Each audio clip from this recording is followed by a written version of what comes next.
of Lola Davier. Voisin de Lola. लोला 12 Soleil Lola. Lola Davier. लोला एक 12 वर्षीय मासूम लड़की पेरिस के 19वें जिले में अपने माता पिता के साथ रहती थी। वह एक साधारण दिन स्कूल गई थी, लेकिन जब वह शाम को घर नहीं लौटी तो उसके माता पिता को चिंता हुई। उसके पिता, जो इमारत के कार्यवाहक थे, पुलिस को सूचना दी। उसी दिन देर शाम लोला का शव एक ट्रॉली बैग में पाया गया, जो उनके अपार्टमेंट ब्लॉक के बाहर के आंगन में पड़ा था। शव पर चोटों और घावों के निशान साफ थे। पोस्टमार्टम रिपोर्ट ने पुष्टि की कि उसकी मौत श्वासावर और गर्दन दबाने के कारण हुई थी। उसके चेहरे, गर्दन और पीठ पर घावों के निशान मिले। लोला के पैर के तलवे पर 1 और 0 लिखे हुए थे, जो इस अपराध की कुछ संकेत देते हैं। संदिग्ध की पहचान। जांच के दौरान पुलिस ने सीसीटीवी फुटेज की मदद से एक संदिग्ध महिला की पहचान की गई। यह महिला 24 वर्षीय दहबिया बी, अल्जीरियाई मूल की थी। दहबिया फ्रांस में अवैध रूप से रह रही थी और उसे पहले ही देश छोड़ने का आदेश OQTF दिया गया था, लेकिन वह आदेश लागू नहीं हुआ। सीसीटीवी फुटेज में दहबिया को लोला के साथ उसी इमारत के हॉल में देखा गया था। दहबिया के अलावा एक अन्य व्यक्ति, 43 वर्षीय एक व्यक्ति पर लोला के शव को छिपाने में मदद करने का आरोप लगा। हत्या के पीछे का मकसद अभी पूरी तरह स्पष्ट नहीं हो सका है। जांच के करीब सूत्रों का कहना है कि दहबिया और लोला की मां के बीच विवाद हुआ था। यह विवाद तब शुरू हुआ जब दहबिया ने इमारत में प्रवेश करने के लिए पास मांगा, जिसे लोला की मां ने देने से मना कर दिया।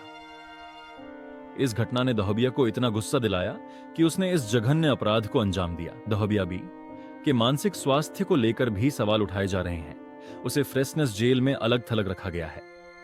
रिपोर्टों से पता चलता है कि वह पहले घरेलू शोषण की शिकार रह चुकी है। उसकी एक मनोरोग जांच की भी योजना बनाई गई है, ताकि यह समझा जा सके कि इस अपराध के पीछे कोई मानसिक विकार का हाथ तो नहीं। राजनीतिक विवाद और प्रतिक्रियाएं। इस घटना ने फ्रांस में आव्रजन नीतियों पर एक बड़ी बहस को जन्म दिया है। दहबिया की फ्रांस में अवैध स्थिति और OQTF आदेश का पालन न होने को लेकर सरकार की नीतियों पर सवाल उठाए जा रहे हैं। धुर दक्षिणपंथी नेता मरीन ले पेन ने इसे सरकार की ढीली आव्रजन नीति का परिणाम करार दिया। उन्होंने संसद में कहा, यह बर्बर कृत्य उस संदिग्ध ने किया जिसे हमारे देश में नहीं होना चाहिए था। वहीं प्रधानमंत्री एलिजाबेथ बोर्न ने मरीन ले पेन की टिप्पणी की आलोचना करते हुए कहा कि ऐसी त्रासदी के समय राजनीति करने के बजाय माता पिता के दर्द और लोला की स्मृति का सम्मान करना चाहिए। दूर दराज के पूर्व राष्ट्रपति पद के उम्मीदवार एरिक जमोर ने इस हत्या को एक फ्रांसीसी नागरिक की हत्या करार दिया और इसे फ्रांस की कमजोर आव्रजन नीतियों का परिणाम बताया। लोला को श्रद्धांजलि और जनता की प्रतिक्रिया। घटना के बाद पेरिस में लोला के परिवार के लिए समर्थन और शोक की लहर दौड़ गई। लोग इमारत के बाहर फूल, मोमबत्तियां और संदेश छोड़ने लगे। लोला के माता पिता ने शांतिपूर्ण विरोध की अपील की और अपनी बेटी को श्रद्धांजलि दी। हालांकि दूर दराज समूहों ने इस घटना को राजनीतिक रैलियों में बदलने की कोशिश की, जिसे लोला के परिवार ने खारिज कर दिया। परिवार ने कहा कि वे इस समय केवल अपनी बेटी के लिए न्याय चाहते हैं। सरकार की जिम्मेदारी और आव्रजन नीति।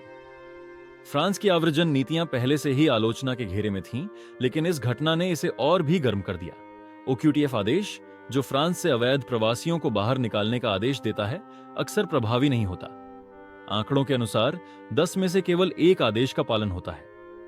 आंतरिक मंत्री गेराल्ड डारमेनिन ने स्वीकार किया कि आव्रजन प्रणाली में खामियां हैं और इसे सुधारने की जरूरत है।